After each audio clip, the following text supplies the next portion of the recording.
Global star Ram Charan game changer చిత్రం disaster అని anti fans మాత్రమే కాదు ఫ్యాన్స్ కూడా చెబుతున్నారు. On the other hand young tiger NTR Devara చిత్రం హిట్ చిత్రంగా ప్రచారం చేసుకున్నారు.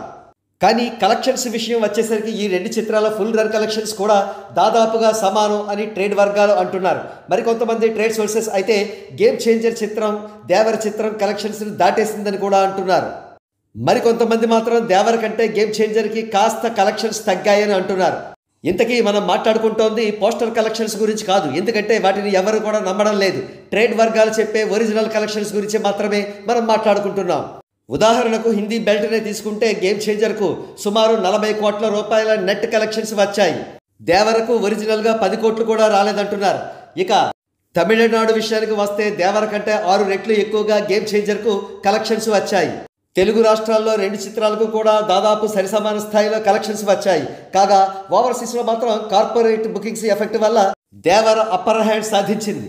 ఓవరాల్గా గేమ్ చేంజర్ ప్రపంచవ్యాప్తంగా సుమారు 400 కోట్ల రూపాయల గ్రాస్ వరకు వసూలు చేస్తే దేవర కూడా అదే స్థాయిలో కలెక్షన్స్ వసూలు చేసిందని ట్రేడ్ సోర్సెస్ అంటున్నారు. రామ్ చరణ్ గారి డిజాస్టర్ చిత్రమే ఎన్టీఆర్ గారి హిట్ చిత్రం కలెక్షన్స్తో సరిసమానంగా వచ్చిందంటే ఇక బ్లాక్ బస్టర్ చిత్రం కనుక రామ్ చరణ్ గారు ఇస్తే ఆ collections sky is the limit అనే స్థాయిలో ఉంటాయని ట్రేడ్ సోర్సెస్ అంటున్నారు.